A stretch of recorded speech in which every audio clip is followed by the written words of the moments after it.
परम पूजनीय अटल बिहारी वाजपेयी जी की आज पुण्यतिथि है। अटल जी जैसा राजनेता शायद भविष्य में कभी होगा भी नहीं और इसके पहले भी कोई नहीं था। अटल जी की एक विशेषता थी, अगर वो पार्लियामेंट में बोले तो मक्खी की आवाज़ आएगी, ऐसा साइलेंट हो जाता था पूरा पार्लियामेंट।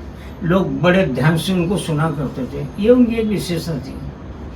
अटल जी अच्छे कवि भी थे, अच्छे राजनेता थे, अच्छी तरह से बचपन से वो राष्ट्रीय स्वयंसेवक संघ के स्वयंसेवक रहे, एक पत्रकार रहे।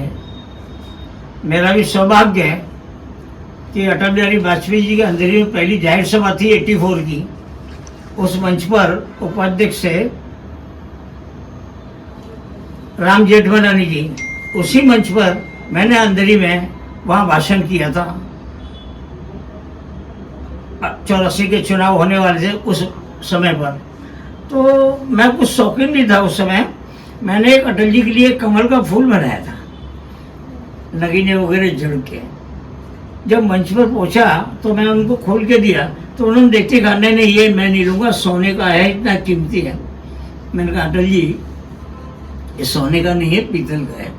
फिर मैंने उनको लगाया, काफ़ी खुश हुए वो। और उसके पहले का एक चीज़ बताऊं, जब भारतीय जनता पार्टी की स्थापना हुई तो पहला अधिवेशन बांद्रा में हुआ। अटल बिहारी अध्यक्ष रहे, 3 दिन का अधिवेशन था। बांद्रा से लेकर शिवाजी पार्क पूरी जुलूस निकला था। अटल जी खुली जीप में थे, तो जीप के पीछे एक बड़ा 5x5 का कमल का फूल बनाया था मैंने, पूरा गोल्डन जैसा के हीरे जैसे चमके। वो देख के भी इतने खुश हुए, तो वो दिन आज तक याद है मुझे। उसके पहले 65-66 में अटल जी संघ के शिविर में आते थे और बौद्धिक देते थे, पंडित दीनदयाल जी। तो मैंने उनके उस छोटेपन में उनके बौद्धिक सुने, और उसके बाद 84 में मैं उनके मंच पर भाषण किया।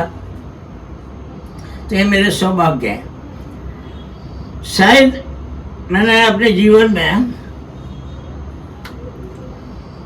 वो दिन एक याद है कि 84 का हम पूरे लोग रिजल्ट के चक्कर में यहाँ से थाना जा रहे थे, सरकार हमारी है कि जीतेंगे, और महेंद्र की खाड़ी आई, न्यूज आया अटल जी हार गए।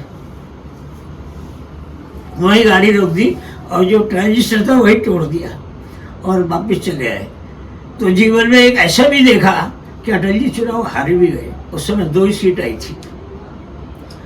तो जीवन एक ऐसा जीवन है, चढ़ाव उतार आते हैं। अटल जी ने हर तरह का जीवन में अपना उतार चढ़ाव देखा है। अटल जी मथुरा में कई बार आते थे, मेरे पिताजी के साथ उठा बैठी। यहाँ के जो अग्रवाल हैं बिल्डर, उनके ससुर साहब पंडित दीनदयाल जी भी। तो ऐसे नेता भारत में मिलना मुश्किल है।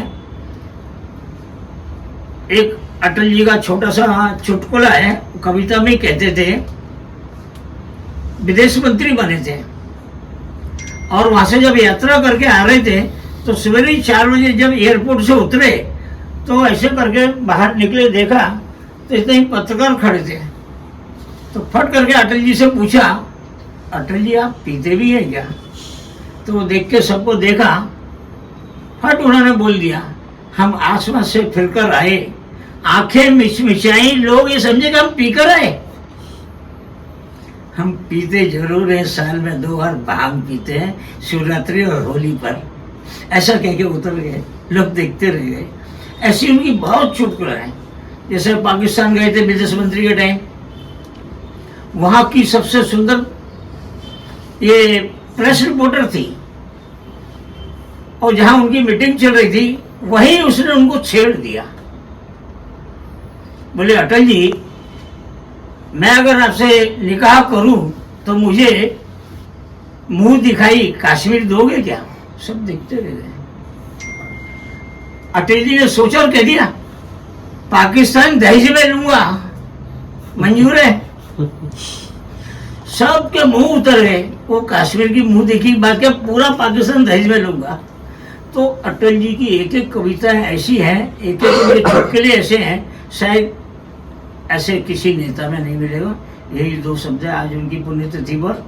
और हर कार्यकर्ता, हर व्यक्ति से मैं एक ही चीज़ कहूँगा कि अटल जी हैं, पंडित दीनदयाल जी हैं, इनकी किताबें पढ़ी है। इन लोगों के जीवन में ये मिलेगा कि अटल जी एक बार कहीं गए थे प्रोग्राम में, तो वहाँ समय सवेरे का हुआ था। फट करके पूछा है कहीं शाखा लग रही है क्या? किसी ने कहा है थोड़ी दूर शाखा है, चलो। वहाँ शाखा में 12 साल का बच्चा था, वो शिक्षक था। उसने आज्ञा दी, शाखा जैसे खत्म हुई, उपविशा, सब जमीन में बैठ गए। अटल जी भी विदेश मंत्री से बैठ गए। सब लोग देखते रहे। तो संघ के स्वयंसेवक सामने कौन है वो नहीं, वो देखा कि वो शिक्षक है, उसने आदेश दिया है। फिर मैं कितना भी बड़ा है, कितना भी छोटा हूँ, आज्ञा का पालन करना, यही एक विशेषता हमारे संस्कार है, हमारे आरएसएस के और भारतीय जनता पार्टी के। जय श्री राम। जय श्री राम। आओ बैठो।